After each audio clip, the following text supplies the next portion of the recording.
Baik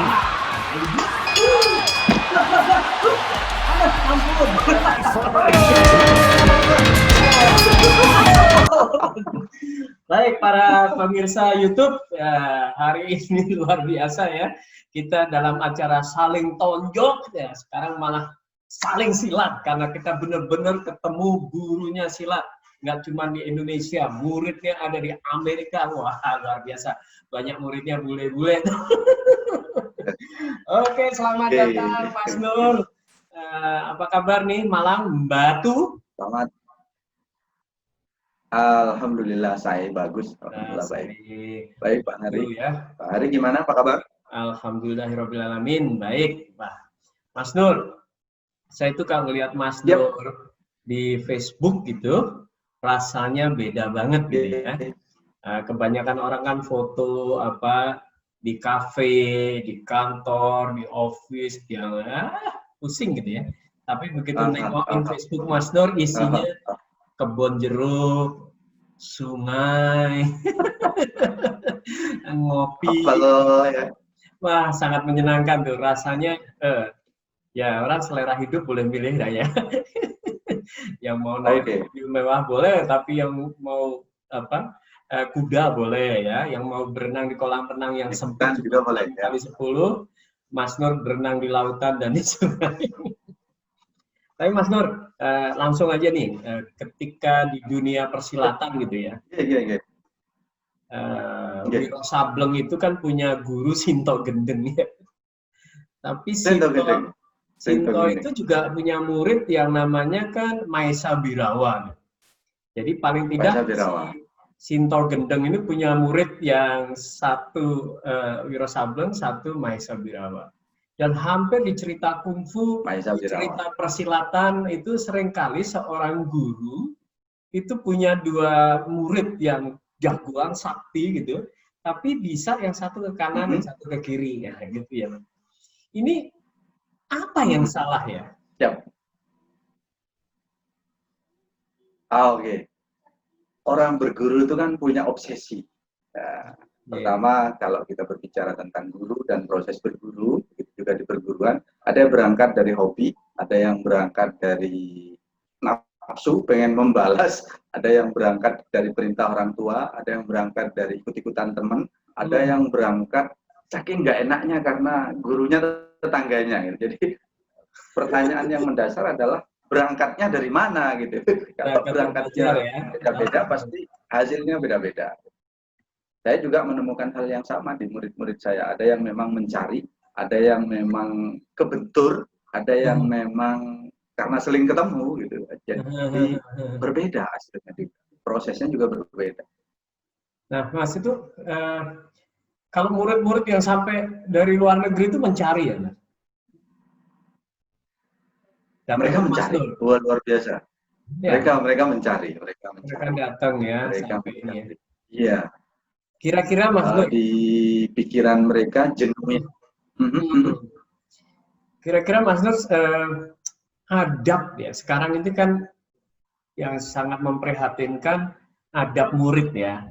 Nah, kita nggak usah ngelihat di persilatan, misalnya guru sekarang belajar online gitu ya. Mereka ada yang sambil tiduran, ada yang sambil minum, ada ya pokoknya jadi adabnya itu adab sebagai murid ya. Nah, adab sebagai murid, adab sebagai orang pembelajar itu kira-kira yang benar seperti apa, yang maksudnya dalam arti supaya bisa maksimal gitu hasilnya. Oke. Kalau kita berbicara adab, rujukan adab, mau tidak mau kalau saya belajarnya di pesantren, itu di pesantren ada kitab yang dikarang oleh Imam Nawawi. Itu menarik Pak Hari, ada 35 adab. Wah, 35 adab menjadi murid. 35. Terus 30 adab menjadi guru. Jadi selisihnya cuma 5. Nah, terus di satu kitab lagi, sekarang saya belajar juga di satu kitab yang terkenal Ta'limul Muta'alim itu ada 6 syarat menuntut ilmu supaya kita mudah mendapatkan ilmu. Cuman yang saya bahas yang 6 ini karena ini yang populer. Imam Nawawi juga populer, cuman Imam Nawawi ini adalah peritilan dari yang 6 ini tadi. Di antaranya adalah nomor satu punya keinginan yang kuat. Yang pertama, karena dari keinginan yang kuat ini nanti akan berkembang kepada yang lain. Keinginan yang kuat nanti akan berkembang kepada kesabaran. Keinginan yang kuat nanti akan berkembang namanya waktu zaman, mampu belajar pada waktu yang panjang. Keinginan yang kuat, kesabaran, waktu yang lama, kemudian kecerdasan. Jadi nggak gila gitu kan. Nggak gila gitu. Itu menarik juga. Kenapa di situ ada kecerdasan? Sementara kita belajar itu butuh cerdas. Nah, ternyata kecerdasan itu ada dua di situ diartikan.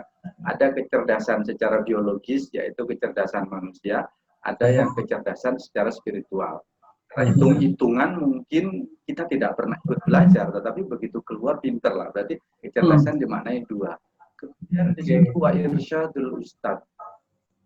Ada pendampingnya, ada gurunya, ada guru yang mendampingi. Nah, sekarang ini kita yang kesulitan. Gitu. Guru kita Google, guru ya? Kita YouTube, guru kita. Ya, di bahasanya di situ wa irsyad. Ada guru yang mendampingi, bukan ada gurunya. Bahasanya sangat spesifik di situ. Mendampingi. Di situ tidak mengatakan ada gurunya, tetapi ada guru yang mendampingi. Nah, dari guru yang mendampingi inilah nanti akan muncul evaluasi, batasan-batasan. Kekurangan kita sekarang, kita terlalu overload informasi, Mbak Heri, tetapi tidak ada guru yang membatasi. Kita terlalu overload pengetahuan, tetapi tidak ada etape-etape yang jelas. Kita tidak ada orang yang tegas. Kamu belum waktunya, kamu belum nyampe, kamu belum sabuknya. Sekarang, bahkan yang terjadi di dunia kita sekarang kan begini. Di kelas belajar sama Pak Heri apa, sama saya juga apa, kemudian dicari di YouTube. Pak Heri kan cuma ngajarin 4, di YouTube ada 8 gitu lah. Ini merusak sebenarnya, merusak. Kemudian yang terakhir wadirham, yang dirham ini dimaknai mahar. Mahar itu mungkin bayaran ya. Bayaran di sini juga dikategorikan dua, bayaran secara dinar, secara uang, dan bayaran secara bakti. Karena banyak di pesantren itu mereka tidak membayar secara keuangan, tapi mereka membayar bakti. Jadi kalau diurutkan ada kemauan yang kuat, ada kecerdasan, ada kesabaran, ada guru yang mendampingi, waktu yang lama, kemudian ada mahar. Kenapa menggunakan istilah mahar? Karena menikah dan berguru itu diibaratkan sama. Menikah kalau kita akan nikah tuh harus bayar mahar. Ya, kalau kita akan nikah, kalau nikah gimana sah lah. Berguru sebenarnya sama prosesnya seperti itu. Maka tidak asing kalau dulu kita berguru di antar orang tua, dipasrahkan, kemudian dibawain obor rambe yang macam-macam, karena harus ada orang yang menyaksikan. Kalau kita menikah kan, saya nikahkan, angka buka apalah bahasanya gitu, agak lupa saya. Makanya Mas harus sering-sering. Gini, saya terima kawin dan nikahnya siapa dengan mas kawin dibayar lah, ini kan halan, tunai atau kredit. Ini juga sama. Aku ijazahkan ilmu ini kepada kamu, wahai Hari Subagia.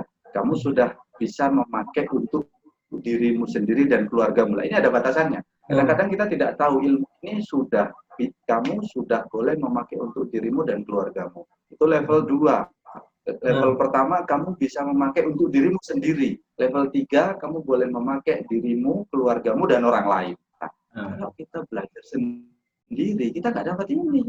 Jadi ijazahnya nggak pas gitu ya, nggak pas. Baru practitioner, belum master lah kalau bahasa sekarang gitu. Jurus-jurusnya juga beda ya. Kira-kira begitu. Nah, jurus-jurusnya sama, jurus-jurusnya sama. Kalau dunia persilatan, itu kan sekarang sering punya apa ya, ilmu simpanan lah ya, senjata pamungkas gitu kan. Itu karena ya istilahnya untuk menyisakan kalau ada murid-murid yang kurang ajar gitu. Yes, tetap nggak bisa ngalahin gurunya karena ada senjata pamungkas. Nah, itu kriteria senjata pamungkas diturunkan itu kalau di dunia persilatan apa ya? Kriterianya ada. Lagi kembali lagi ke etika berguru tadi. Kalau tadi etika berguru, kemudian etika mencari guru. Di kitab Taklim itu bab kedua kalau nggak salah, faslun untuk mencari ikhtiari ilmu, memilih ilmu dan guru. Kemudian ada aturannya nanti, aturan memilih guru. Guru itu satu, kita tahu sanatnya. Di perguruan juga sama tuh. perguruan silat jelas tuh. Ini sanatnya kemana. Kemudian yang kedua tahu silsilah keluarganya. Yang ketiga tahu kesehariannya atau kiprahnya di masyarakat. Untuk apa? Kalau terjadi apa-apa, perguruan ini ada apa-apa, murid ini ada apa-apa, murid dan guru ada masalah, kita bisa bertanya kepada orang yang seperguruan. Gurunya guru atau temannya guru. Kemudian keluarganya guru. Kemudian baru temannya. Nah, kriteria ilmu simpanan itu tadi. Siapa yang kita percayai memegang ilmu ini, kita harus juga punya tolak ukur. Satu, pertama adalah usia. Usia. Karena seperti pisau, ya usia manusia itu bukan hal sepele kalau di perguruan kan, karena pisau tajam dibawa anak yang nggak pas nanti sembarangan. Yang kedua kematangan emosional, yang ketiga juga jangkauan ilmu ini. Jangkauan ilmu kira-kira begini, ada ilmu untuk memecahkan kelapa, tingkatnya kelapa, kemudian naik lagi kayu, naik lagi batu, kemudian naik lagi, kemudian membunuh binatang dan lain-lain gitu ya. Artinya tergantung jangkauan keilmuan ini sejauh apa, kita akan punya kriteria masing-masing. Semakin bahaya ilmu itu, semakin nanti kriterianya biasanya ketat. Nah, kira-kira begitu. Makanya kalau dalam dunia ilmu seringkali ada yang istilahnya nyemelangi gitu ya, apalagi ilmu-ilmu yang sudah mulai betul. Lebih tinggi gitu, antara yang lurus sama yang bengkok itu agak ini was-was kan. Jadi kadang-kadang orang belajar itu kalau cuma satu guru juga ada resiko ya. Ini agak berbeda sedikit dengan dunia persilatan. Resiko. Kan kalau dunia misalnya training, pelatihan itu kalau semakin banyak guru mereka semakin komplit ya, komprehensif nih. Walaupun semakin komplit. Nggak menutup kemungkinan juga semakin bingung, apalagi yang mazhabnya berbeda. Wah, luar biasa nih Mas Nur. Aliran humor sama aliran serius. Oke. Jadi ada hal yang menarik di Mas Nur nih. Mas Nur kenapa cinta banget dengan ejaan lama ya? Wah, itu ada ceritanya Pak Eri. Ada ceritanya. Ya. Jadi kalau kita berbicara di dunia klasik, dunia saya ini, saya kan pernah juga lah di Jakarta 5 tahun sama Pak Ron itu. Wah, saya pernah jas-jasan juga. Kemudian saya ditegur oleh salah satu guru, apapun yang kamu capai sekarang, jangan melupakan gurumu yang mau memberikanmu pondasi. Akhirnya saya merasa bersalah. Akhirnya gimana cara saya kembali kepada guru? Karena gurunya sudah tidak ada. Mana cara saya berbakti kepada guru? Oke, saya tahu dengan mengajarkan pemahamannya. Tapi tiba-tiba di dalam satu kondisi saya terpikir, oh aku akan nyambung ke guruku melalui cara nulisnya. Nah, itu berarti salah satu cara wasilah saya. Cara saya berwasilah kepada guru adalah dengan mengikutinya. Saya mengikuti cara nulisnya. Nah, itu. Jadi ada sejarahnya gitu kalau mengcapture tulisan Mas Nur ini awalnya ya ini hanya berhumor gitu. Tapi lama-lama kok saya melihatnya nggak sekedar itu gitu. Cukup konsisten kan, itu udah hampir dari awal begitu ya. Untuk udah 2 tahun. Saya 3 tahun. Benar itu. Jadi ada ejaan-ejaan lama, kemudian cara berpakaian. Sebenarnya sangat menarik ya. Mas Nur, itu kisahnya seperti apa kok bisa jadi ngajar para muridnya sampai dari Amerika, itu gimana Mas? Mereka belajar apa Mas? Oh iya, ada ceritanya. Waktu saya 2006 saya mendirikan perguruan Bayu Suci namanya di Semarang. Termasuk tempat latihannya dulu di Salatiga juga. Salatiga di Pancasila itu ada cabangnya dulu di sana. Makanya saya familiar di sana di Salib Putih di atas di Kopeng itu juga ada. Salib Putih. Ya. 2006 saya mendirikan. Lumayan sering saya meneruskan. Betul. Jadi argo. Betul. Sebenarnya saya meneruskan pemahaman amanah leluhur, amanah orang keluarga untuk meneruskan komunitas gitu.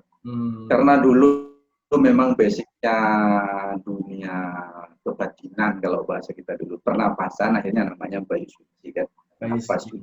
pertamanya adalah pernapasan. Saya juga belajar silat udah lama, kemudian berkembang, saya ke Jakarta. Teman-teman bertanya, ini tidak ada silat fisiknya, artinya bukan hanya pernapasan. Oh, saya bilang ada. Ketemulah saya dengan komunitas pesilat di TMII. Setiap Sabtu saya ketemu di situ dan mulai ngajar lagi, ketemu teman-teman lagi. Sampai satu waktu ada teman saya dari Amerika, temannya Pak Mas Ruri sebenarnya. Saya juga dikenalkan Pak Mas Ruri. Namanya Mas Jamil.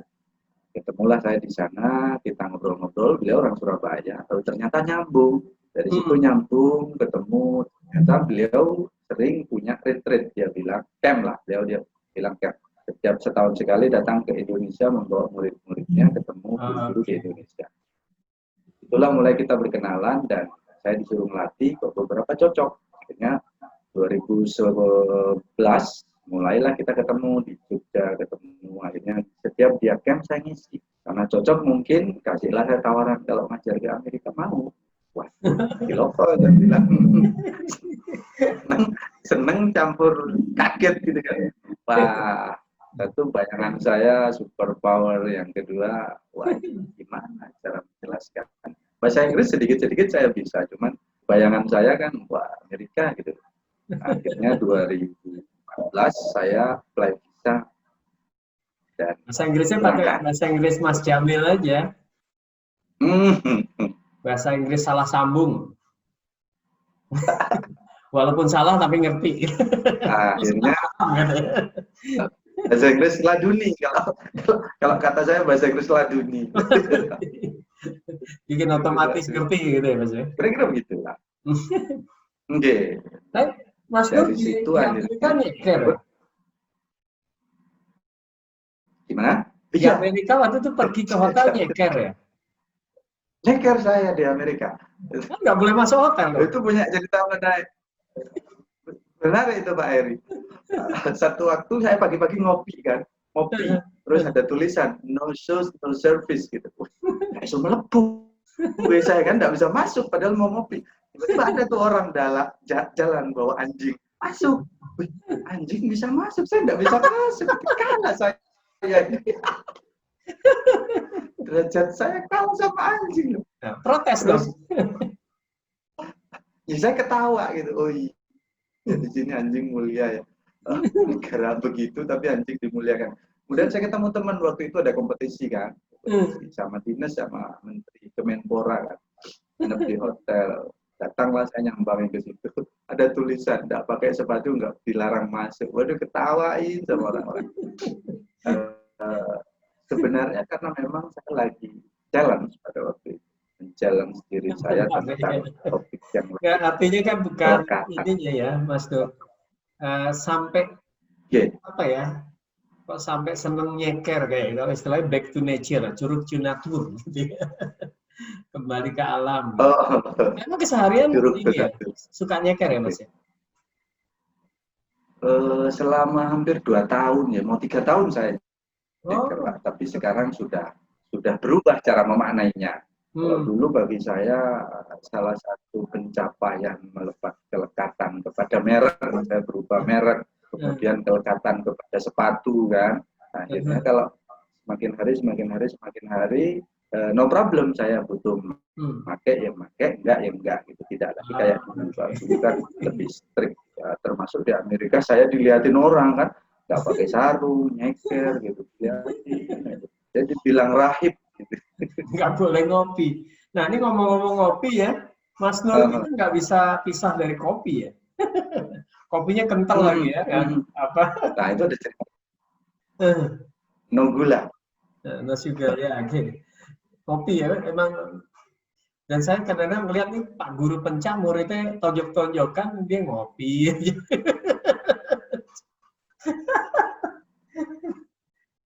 Terus kalau ngajarin itu suka milih buat contohnya yang gadis bule itu kenapa? Itu biar enak dilihat kamera aja, Pak. Ternyata bule itu sama loh, Pak. Bule itu sama. Bule itu mereka senang kalau dipegang oleh gurunya langsung. yang perempuan-perempuan.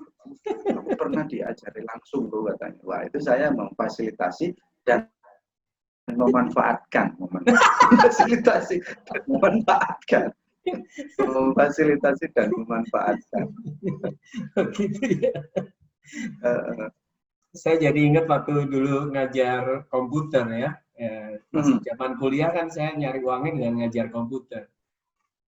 Jadi kalau buka kelas ya gitu, perkenalkan nama saya Haris Bagja. Bagi Anda yang cantik saya jamin cepet pinter. Bagi Anda yang cowok-cowok belajar sendiri yang lebih keras. itu memanfaatkan, Iya. Jadi memfasilitasi dan loh, cara memanfaatkan. wombut itu kontrol alt del, tekan bareng. Nah, gimana Pak? Kenapa? Coba belajar sendiri. Menarik, menarik. Zaman-zamannya DOS itu ya. Zamannya Lotus. Zaman DOS, underDOS kan masih, ya betul, Lotus, WordStar, Zaman DBase floppy. gitu ya. Loh, Mas Nur itu usia berapa? Masih muda Mas Nur ya? Saya muda, saya 18 Pak. 18. 18 saya ini. 18 anak 2. Mbak Tiga. Tata udah segitu, berarti nikah umur 12 ya?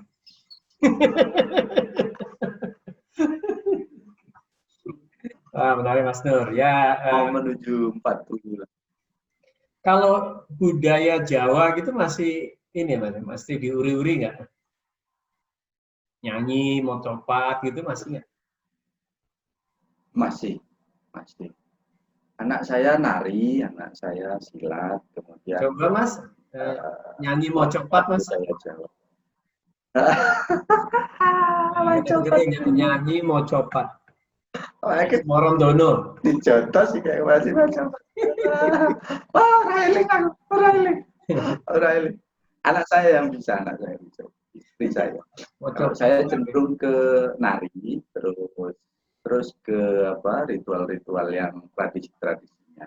Kalau anak saya, Oke, mantap, mantap. Jadi Mas Nur ini kalau ngomong tagline itu guru silat atau guru terapi, apa Mas yang lebih ini?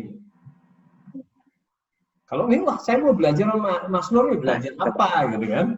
Nanti lagi ngelamar belajar silat diajarin yang lain. Jadi saya kalau ditanya apa sebenarnya ya sebagai siapa ya, kalau kita kan trainer itu kan ada nama-namanya gitu loh Pak. Ya. Saya suka nggak konsisten hal itu karena saya sendiri nggak tahu saya mau disebut siapa gitu. Kayak kemarin yang sama siapa, yang sama Reza dan Lukman itu, Lukman Sati, acaranya mengupas tentang peran dan kesadaran. Bagaimana kalau ditulis Master Mindfulness? No problem saya bilang, karena itu public domain, tidak ada sertifikasinya mindfulness itu. Public domain. Master Mindfulness. Ya, jawaban mindfulness. Ya, saya lihat kemarin buku-buku yang Mas baca juga tentang mindfulness gitu ya. Bahkan ada mindfulness, coaching mindfulness gitu. Menarik ya. Sekarang ini kan orang bingung juga mencari kebahagiaan, ya, mencarinya jauh-jauh, mencarinya ngotot dulu, ngos-ngosan, bahkan bisa salah arah ya, macam-macam salah arahnya, bisa ke narkoba ada, ke ngejar kekayaan ada, tapi ada yang nggak dapat. Nah kayaknya kalau mindfulness kan mengajarkannya lebih sederhana, nggak perlu lama gitu. Nah gimana tuh tipsnya? Mindfulness ya, wah menarik ya.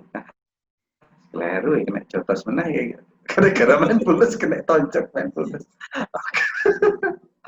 Mindfulness, ilmu itu kayaknya nggak ada yang keliru, Mas. Makanya. 1 tambah 1, 2 is oke. Tapi kalau hal-hal kayak gini kan tergantung pengalaman batin, pengalaman hidup, perjalanan orang masing-masing. Kadang-kadang keren banget gitu ya. Baru saja saya ngobrol dengan Aki yang bersihin rumah tuh. Wah, dia juga punya kesadaran tertentu yang membuat dia itu happy, gitu. Bahagia, padahal hidupnya gitu-gitu aja gitu. Nah, jadi nggak perlu khawatir. Mindfulness ya, mindfulness di pikiran saya. Oke, mindfulness di pikiran saya dan yang saya temukan serta saya dapat dari guru-guru adalah kita belajar melihat sesuatu apa adanya. Belajar Melihat melihat sesuatu apa sesuatu adanya. apa adanya. Apa adanya. Saat ini. Kalau saat itu berarti saat itu, kan? Ya, ya. Kalau saat ini, kalau saat itu, saat itu. Artinya apa adanya.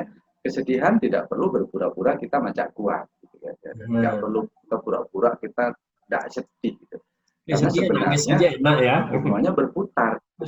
Ya, Semuanya berputar gitu loh. Semuanya berputar dari ada, tiada, menghilang, semi dari pagi, siang, sore, maghrib, tengah malam, fajar lagi. Artinya mindfulness melihat sesuatu apa adanya. Di sini gini, kalau gini ya gini, kalau di sana ya di sana. Itu yang pertama. Yang kedua, belajar jeda, memberikan range atau space, memberikan space antara kita dengan objek yang kita amati. Ya, problem berarti ada objeknya. Kenapa kita larut pada kesedihan? Karena tidak ada space-nya, tidak ada jaraknya. Kita menjadi satu dengan masalah. Tapi kalau kita menjadi pengamat apa yang terjadi, kemungkinan kita akan mampu berpikir slow, kita akan mampu berpikir santai karena kita punya jarak. Tapi manakala kita sudah menjadi satu dengan apa yang terjadi, ya kita tidak bisa apa-apa. Jadi melihat sesuatu apa adanya, kemudian ada jaraknya, kemudian belajar menjeda pikiran yang sering multitasking. Menjeda pikiran yang sering multitasking. Ya kan? Jadi kita ini kan hidup di dunia yang loadnya banyak ya. Sambil ngobrol, sambil chatting, sambil ngopi, sambil makan, itu kan sebenarnya menjadi beban tersendiri. Ibarat kalau laptop itu kita buka Windows, kita buka laptop, buka internet, kita buka PowerPoint, kita buka apa, itu kan membuat baterai cepat habis. Energi kita menjadi cepat habis manakala kita multitasking. Nyedot memori juga masing-masing aplikasi ya. Ya, storage-nya habis gitu. Nyambung juga dengan suwung terapi berarti ya. Suwung terapi apa tuh Mas? Mungkin kalau suwung itu kan suwung terapi. Kalau saya orang Jawa yang mikirnya kosong gitu ya. Suwung, omah suwung. Pak Hari Jawa kan? Jawa. Jawa ya. Salah tiga ya Pak? Ya Mas? Suwung kosong. Suwung ya kosong. Tetapi ada terminologi di suwung ini. Saat sesuatu itu kosong secara fisik, tetapi secara non fisik mungkin tidak kosong. Katakanlah ada satu gelas. Gelas ini kalau kita airnya saya buang, basically secara fisik dia kosong. Tetapi non fisik dia isi. Apa itu? Udara. Apa itu? Kesadaran. Nah, berarti kosong itu sebenarnya tidak ada. Kosong dalam tatanan apa? Kosong dalam tatanan fisik ya, ada, tapi kosong dalam tatanan non fisik tidak ada. Karena kosong sebenarnya ada sebenarnya. Kosong lah di sini. Apa yang dikosongkan? Asumsi-asumsi yang berlebihan kepada, kalau itu kehidupan, kalau itu kesehatan, kalau itu pikiran, pikiran. Dikosongkan dari asumsi yang berlebihan. Ya. Yang ada adalah kealamian saat itu.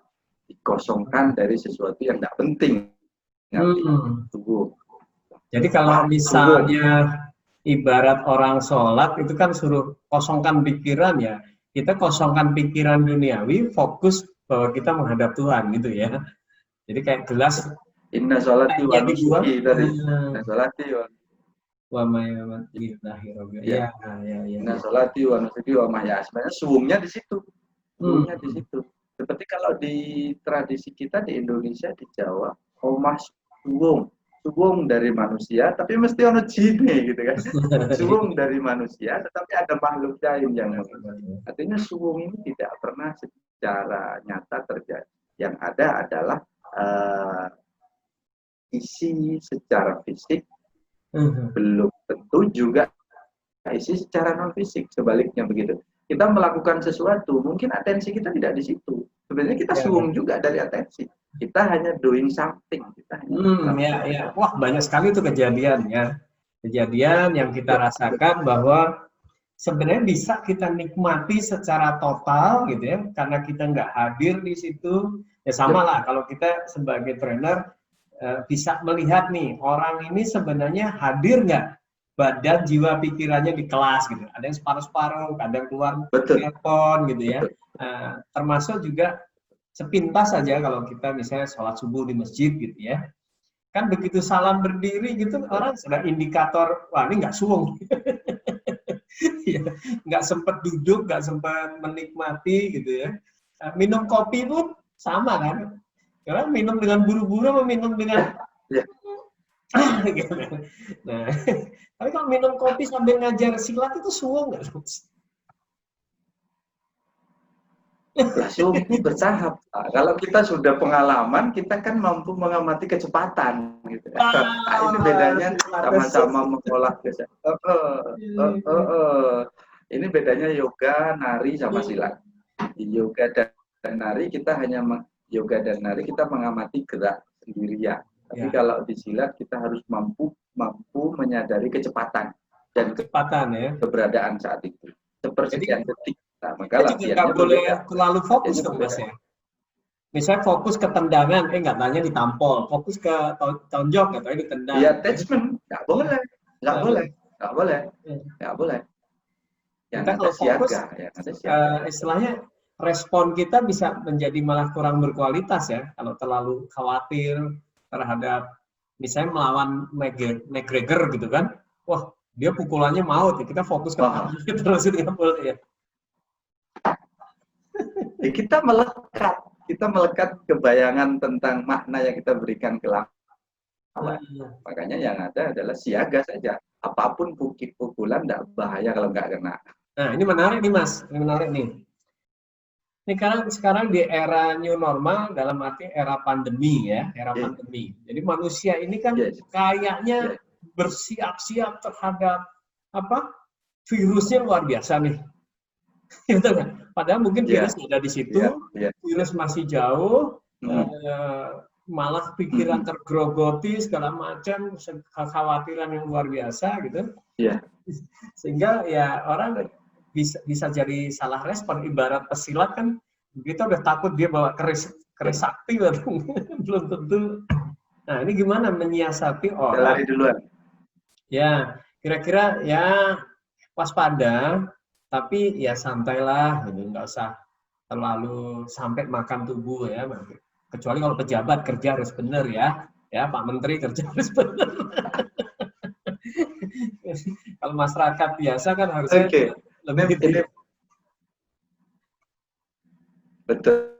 Ini pertanyaan yang sering saya dapatkan. Bahkan saya pernah buat kelas juga bagaimana bersikap normal di era yang nggak normal. Dan alhamdulillah juga saya dulu di H1N1, H5N1 saya menjadi tim penanggulangan pandemi, persiapan dengan Pak Istoto, dengan Pak Hendri Rizjawan, itu saya dulu satu tim sama Pak Roni. Nah di situ yang paling memang dikhawatirkan adalah efek chaos masyarakat. Jadi problem pertama dari pandemi adalah chaos. Yang kedua komunikasi yang tidak satu arah. Pertama chaos, komunikasi yang tidak satu arah. Kemudian yang ketiga adalah koordinasi dari toga, toma, dan lain-lain gitu kan, koordinasi.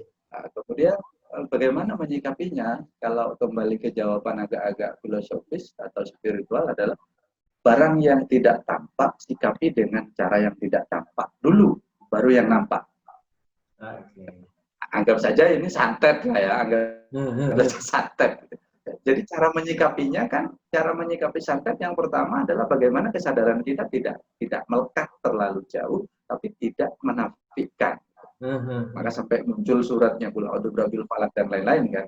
Lah sama, virus ini kan sesuatu yang nggak nampak. Yang harus dibenahi dulu adalah bagaimana cara kita menyikapi sesuatu yang tidak nampak. Nah, yaitu berarti kesadaran, pikiran, batin, keyakinan, dan yang memiliki kehendak kepada hal yang tidak nampak ini. Baru yang fisik. Yang fisik baru ngikuti ya. Sekarang ini yang sibuk kan fisiknya. Disemprot lah, cuci tangan lah, mandi 3 kali, tapi batinnya tidak disetting ya. Percuma. Itu bisa jadi teror tersendiri. Betul. Jadi teror. Bisa, wah, kenapa? Jadi teror. Kita belanja aja pada pakai itu, ya itu tuh. Dan kita juga jadi teror. Belum tahu berapa lama, belum tahu ininya ya, bisa menjadi hal-hal yang Iya, menakutkan. Oke, Mas Nur. Ya, ini kan memang acara betul, kita ini betul. saling tonjok ya, saling tonjok maksudnya tanya Hmm, agar bisa hmm. on hidup kita dan bisa Jawab. oke gitu. Mhm. Jadi Oke, oke. Apa ya? Bagaimana Pak Heri menyikapi sesuatu yang meyakini sesuatu yang Pak Heri tidak yakin? bagaimana meyakini sesuatu yang tidak yakin ya sudah tidak yakin saja. Misal, Iya. misalnya saya Bagaimana tidak meyakini yakin gitu sesuatu ya. yang Pak Heri tidak yakin? Oke. Ya bagaimana menyikapinya? Kan hal yang tidak Apakah yakin bersungguh-sungguh yakin atau tidak yakin? ya sudah tidak saya yakinin aja. Saya sungguh-sungguh tidak yakin. Oke.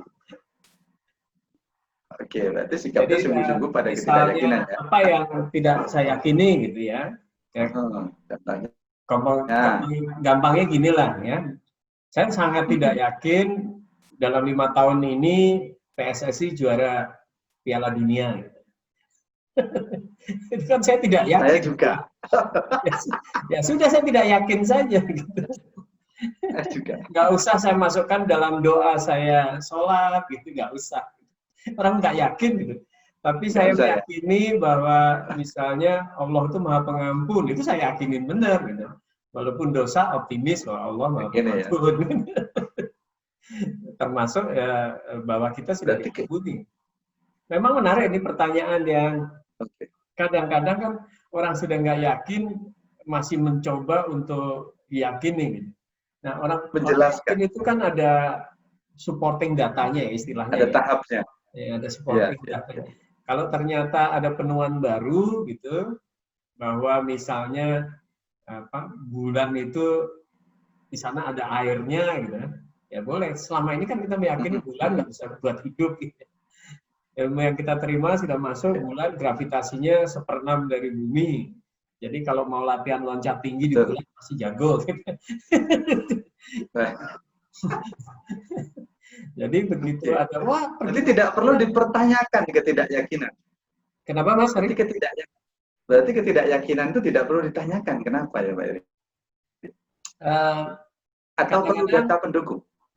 Kadang-kadang saya membuat hidup itu lebih simpel karena waktu hidup saya nggak panjang gitu ya. Istilahnya harus cepat. Saya suka pilah-pilah tuh Mas, cepet nih. Ini controllable atau uncontrollable gitu ya. Maksudnya dalam kendali saya atau tidak. Oh, ternyata controllable, saya lakukan sesuatu. Kalau tidak ya saya lepas aja, santai aja gitu ya. Ya misalnya dalam dunia politik ya, kalau menang ya biasa aja itu kan uncontrollable, selesai sudah. Kemudian di dunia sains yang bukan, misalnya contoh aja deh, corona ini kan buat saya gelap karena saya bukan orang kedokteran gitu. Apa sih virus itu? Bagaimana vaksin? Nyaris saya ya tidak melakukan apapun sebenarnya kan. Paling bisa cuma bagi masker ke tukang beca kan gitu. Tapi secara ini nggak bisa melakukan apapun. Ya sudah. Ketika mau gimana lagi coba? Apa yang harus saya lakukan? Misalnya soal corona, misalnya untuk vaksin, nulis apapun bisa salah. Awal-awal kan kita sangat emosional nih. Wah, corona begitu, lama-lama gelap juga. Jadi informasi ternyata simpang siur. Ada yang droplet, ada yang airborne, ada yang sehari katanya sudah meninggal itu. Virus corona kalau tidak mendapatkan tempat, nah macam-macam. Jadi ya memang supaya lebih nyaman Mas Nur, lebih nyaman. Seperti Mas Nur bilang itu, informasi sekarang itu kan manusia otaknya kebanjiran nih. Kalau nggak pinter-pinter nolak gitu, wah bener-bener penuh tuh bisa ruwet nih. Buka Twitter aja bisa nyasar-nyasar kan, buka YouTube nyasar-nyasar. Tadinya buka YouTube scroll terus ya. Mau lihat mindfulness, belok ke macam-macam. Menarik tuh. Oke, tonjokkan. Kemudian gini, bagaimana Pak Heri menyikapi kondisi sekarang? Dunia kita kan dunia training ya, dunia offline. Basically bertatap muka itu lebih diutamakan dari dunia kita training. Secara personal, bagaimana Pak Heri menyikapi dunia training. Hidup-hidup juga cerita ke saya lah, mungkin cara kita sama atau berbeda, dan teman-teman yang lain. Agak menarik nih kalau dunia training. Jadi kalau Mas Nur perhatikan Facebook saya juga beberapa aktivitas training online ya. Cuman sekarang ini memang offline masih belum boleh sebenarnya. Masih belum dapat izin lah gitu ya. Kita belum bisa melakukan aktivitas yang mengumpulkan orang banyak. Mau nggak mau, pelatihan baru bisa online. Namun di sisi lain, saya sudah melihat peluang yang besar banget. Jadi ketika akses ilmu ini, jadi masyarakat Indonesia itu mengakses ilmu makin mudah sekarang. Ya, webinar gratis banyak, Zoom gratis banyak, buka YouTube banyak ilmunya gitu ya. Nah, di sisi lain kalau kita sebagai trainer, artinya ilmu yang kita punya pun akan mudah diakses oleh dunia luas. Dengan kata lain, market kita ini jadi luas. Kalau dulu misalnya buka training, yang ikut paling orang Jakarta, orang Bekasi, 1-2 yang terbang dari luar kota. Sekarang online, wah sudah, bisa Samarinda, Gorontalo, misalnya Mas Ronald, Gorontalo, kemarin itu ada yang dari Semarang, ada yang dari Surabaya, Pak Kusna. Jadi, seru nih. Nah, dengan kata lain, simple Mas. Dengan punya akun Zoom saja yang kapasitas 100, itu rasanya sudah kayak punya hotel dengan kapasitas 100 orang. Jadi bisa buka kelas kapan saja secara training. Ada menariknya. Walaupun mungkin secara pricing bisa lebih murah, jauh lebih murah. Jadi namun materi-materi yang ada di sekarang di dunia training ini yang dibutuhkan benar-benar yang solutif ya. Jadi ya belum ada yang lebih. Ya, kalau dulu mungkin ada rekreatifnya ya, gathering, main di puncak, main di Anyer, kumpul gitu. Nah sekarang ini banyak orang benar-benar kalau mau training ada solusi apa untuk masalah organisasinya. Biasanya tentang leadership di saat krisis, tentang menjual secara online, atau creative thinking untuk memunculkan ide-ide solutif di perusahaannya. Jadi ya plus minus, ya, benar-benar segala sesuatu itu ada sisi plus, ada sisi minusnya. Nah, ketika kita lihat sisi minus, loyo. Ketika lihat peluangnya, ya semangat. Jadi memang itu saya suka himbau sama teman-teman training, semangat nih. Nah, kalau dunia ekonomi lesu itu Indonesia lemes bareng-bareng. Tapi kalau kita dorong, ayo semangat, bisa, ada solusi. Masih lah, orang yang makan masih butuh makan, orang minum masih butuh minum, orang pergi masih butuh pergi, orang masih butuh handphone, masih butuh internet, ya. Carilah yang ini, gitu ya, yang pas. Yang mudah-mudahan menggeliat.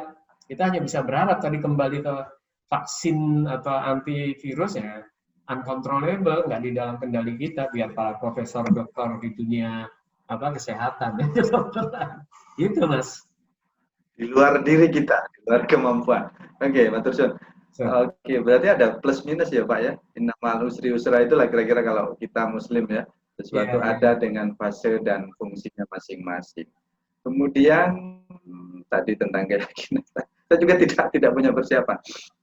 Apa sih yang paling dominan, skill apa yang harus dimiliki mendasar dari seorang bisa dibilang coach atau training yang biasa ngajar offline? Di samping kemampuan beradaptasi, kemampuan apalagi yang paling dominan yang dibutuhkan untuk online ya Mas? Kondisi sekarang ini. Untuk online. Bagaimana dia tetap bisa eksis untuk online, menyikapi kondisi sekarang gitu kan. Di samping kemampuan adaptasi itu sudah penting. Ya secara filosofis gitu ya. Orang akan tetap eksis ketika dia memang punya keinginan yang kuat untuk berkontribusi terhadap permasalahan yang ada di negeri ini. Nah, ya, menurut saya itu ketika orang itu muncul nih, ini ada masalah nih, saya mau kontribusi apa? Ini ada masalah, saya mau kontribusi apa? Ya kemungkinan akan tetap eksis. Namun secara skill ya namanya sekarang dunia online, jadi ya secara keilmuan digital harus mulai dipahami. Yang muda-muda ya harus mulai bisa video editing gitu ya. Jadi mulai dengan gadget dan teknologi sudah akrab gitu. Itu sangat dibutuhkan. Plus minus ya ilmu-ilmu tambahan. Misalnya kalau saya ngomong sama Mas Nur ya saya ngomong sama titik kamera bukan dengan gambar di Mas Nur gitu. Jadi kelihatan bisa ngobrol, bisa komunikatif. Ya hal-hal itu betul. akan muncul Betul. gitu. Kemudian mulai secara teknik, kalau lihat itu eye level gitu ada ya. Mungkin juga dari sisi pencahayaan segala macam kalau orang bikin video, ya mungkin teman-teman kan bisa mengajar dengan cara Zoom, online, atau ada nama macam-macam ya, Google Meet, ada Microsoft Teams, ada yang Indonesia Rapatin, ada yang Go Branch, itu juga ada. Jadi banyak tuh. Jadi teman-teman kalau mentok dengan 45 menit ya di Zoom nggak license, oh cari yang lain. Ada, bisa semakin lincah gitu. Kemudian buku-buku yang secara fisik mungkin bikin e-book seperti apa, Pak. Ya mesti upgrade diri ya. Menurut saya teman-teman segera ditambah lah. Kalau kita merasa kerepotan ya mungkin ngajak partner yang tahu tentang itu. Bahkan nanti banyak produk-produk kita ini akan dijual secara online, itu tidak hanya ini ya dalam bentuk Zoom, bisa juga misalnya saya bikin www.a2z4trainer.com. Jadi saya bikin video, saya upload, ada login. Ya kebetulan saya juga hobi untuk coding dengan PHP, MySQL ya. Karena mantan programmer yang masih asik-asik aja gitu. Jadi punya kelincahan tersendiri. Menarik tuh Mas. Betul. Jadi dunia sekarang Lalu ada sangat menantang. Ya mudah-mudahan kalau pertanyaan tadi yang membuat tetap eksis, memang ya coba, kan ada istilahnya passion, ada compassion ya. Passion itu kan sifatnya lebih internal. Saya tertarik, saya senang, saya cinta kerjaan ini. Tapi kalau compassion itu kan dari eksternal. Saya ingin berkontribusi, saya ingin melakukan sesuatu, saya ingin menginspirasi seseorang. Kita nggak pernah tahu lah satu kalimat kita itu merubah orang, nggak pernah tahu. Jadi kadang-kadang kelihatan bercanda gitu. Ya, saya pernah ngalami itu ada anak pang jadi potong rambut, jadi rapi, kerja di tempat pencucian mobil gara-gara baca satu halaman pertama buku Time to Change. Buat saya surprise, hah? Jadi ya Pak, itu kan isinya apa? Mindset gitu ya. Jadi salah satu ada pertanyaan, apa yang benar-benar engkau inginkan? Apakah yang engkau lakukan selama ini adalah sudah merupakan jawaban dari doa-doa ibumu? Dia ternyata kena, kita nggak pernah tahu situasi psikologis orang kan. Jadi menurut saya ketika keinginan kita untuk ya compassion lah, untuk berbagi itu muncul, ya pasti ada caranya, entah nulis, entah ngomong. Nah, itu mesti muncul. Itu Mas. Mas. Berbicara insight itu juga yang mendorong saya menulis gitu. Saya sering ditanya gitu, nggak bosan apa menulis banyak cenderung bijaksana atau sok bijaksana gitu. Bagi saya tidak mau melukai orang lain terlalu jauh dari tulisan saya gitu. Entah itu berguna atau tidak, minimal saya kan punya murid nih, minimal muridku tuh tahu ada tulisan gurunya. Jika saya guru silat kan, ada tulisan gurunya yang bisa dijadikan pegangan. Saya tidak pernah menulis untuk orang yang terlalu jauh, itu dasarnya. Nah, seperti Pak Heri katakan tadi, kita tidak tahu siapa yang tercerahkan, siapa yang dapat. Kemudian ini Pak Heri, saya kok tiba-tiba tadi teringat Pak Yan gitu ya, Allah maafir. Mas Yarunindra ya, mahrum ya. Pak Yan Nurindra gitu, terus guru saya Pak Roni gitu. Tiba-tiba terbesit begini, dalam kondisi pandemi sekarang, seandainya para dunia pemberdayaan diri para trainer ini membuat sebuah acara yang itu bisa dijangkau oleh banyak orang, bentuknya kira-kira kayak apa sih Pak? Yang itu kayak semacam seminar besar yang berkala gitu ya. Yang compassion, yang motivasi, yang leadership gitu. Di pikiran saya tiba-tiba muncul, kalau menurut Pak Heri memungkinkan nggak itu kita lakukan di kondisi seperti sekarang ini? Ya. Kalau memungkinkan, ide pertama yang digulirkan apa? Ini kalau secara offline kan belum bisa ya. Jadi mungkin bisa juga diawali dengan secara online. Jadi online pun sangat sulit dalam arti gini, misalnya ada ribuan trainer masuk dalam Zoom gitu ya, yang bicara cuma sekian gitu juga nggak seru. Kalau yang dikasih kesempatan bicara yang banyak, bisa bunyi terus. Ya sebenarnya kan saya juga ikut beberapa komunitas-komunitas gitu ya. Memang Betul. memang paling ideal itu memang offline. Paling ideal offline. Kita bikin acara seperti yang dulu-dulu ya, zaman Pak Ian kan juga ada tuh Betul. yang hipnoterapi. Betul. Saya sendiri selalu mengadakan training-training untuk para trainer gitu ya. Sekarang ya secara online para trainer. Ya, training for trainer ya. Memang kita ini kan sebenarnya dalam sisi bisnis orang yang sering melihat sebagai kompetitor. Padahal aslinya ya kita ini sebenarnya sedang bersinergi untuk memperbaiki Indonesia lah ya. Memang kelihatan kayak, idealis banget gitu ya. Tapi memang itu kenyataannya. Dulu di pom bensin itu jorok, kotor gitu ya. Sekarang di pom bensin yang lebih rapi kan gitu ya. Belanja di minimarket ya lebih sopan, lebih standar. Hidup lebih rapi lah.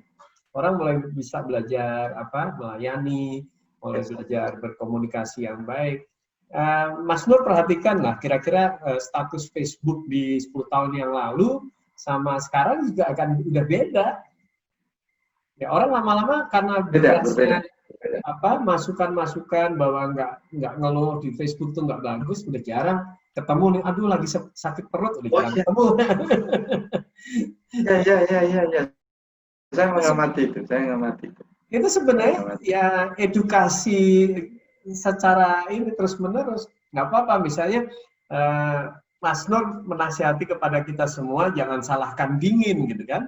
Buatlah api kan kira-kira gitu ya. Karena itu yang kontrolnya. Artinya sebenarnya begitu. Kalau ada dingin ya udahlah dingin, biarin dingin. Kita bikin kopi hangat sama nyalain api kan asik tuh. Aduh, menarik. Mas Nur, oke ya. Jadi terima kasih nih. Tapi sebelum ini mesti kasih teka-teki dulu nih. Siap. Kue apa yang bungkusnya di dalam? Ya Pak. Makanan apa, makanan daerah ya, yang bungkusnya di dalam? Walah, mau cari ya. Bungkusnya di dalam. Woi.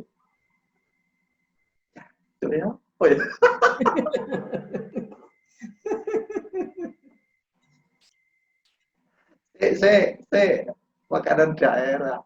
Apa bungkusnya di dalam? Kena tonjok ini. Makanan yang bungkusnya di dalam. Lopes. Oh, Mas?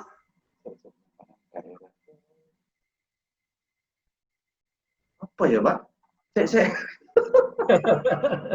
Mana? Sudah nyerah? Makanan yang bungkusnya di dalam, ya makanan salah bikin gitu.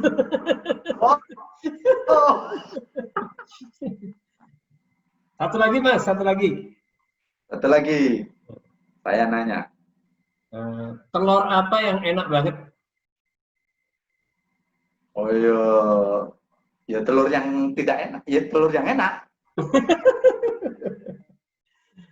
Tapi apa yang paling bau? Tadi dulu, telur yang paling enak itu kalau kata Percil, telur esok-esok digaruk.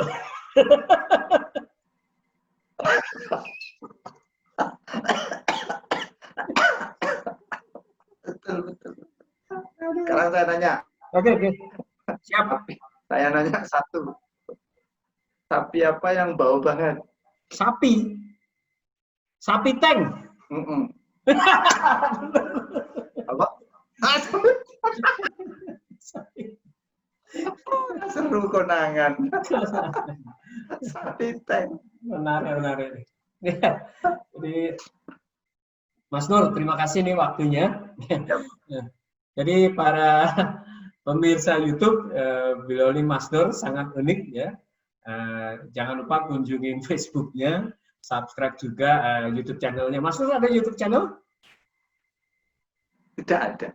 Ya, belum ada. Jadi YouTube-nya saja ya. Jadi under contraction, Pak. Under contraction. Dari Mas Nur ini banyak ilmu-ilmu yang yang jarang berseliweran lah ya. Jadi agak unik gitu. Kita bisa lebih kayak nemu oase gitu ya. Kita bisa lihat sungai, lihat padepokannya, lewat lihat kebun jeruk. Ya. Asik. Mas Nur nih orang Batu, mantannya Krisdayanti. Di Sarah, Pak. Oh ini Sarah udah sepuh ya.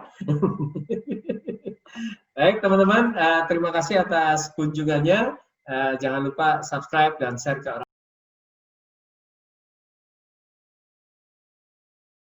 lain. Mudah-mudahan bermanfaat buat kita semua. Terima kasih. Assalamualaikum warahmatullahi wabarakatuh.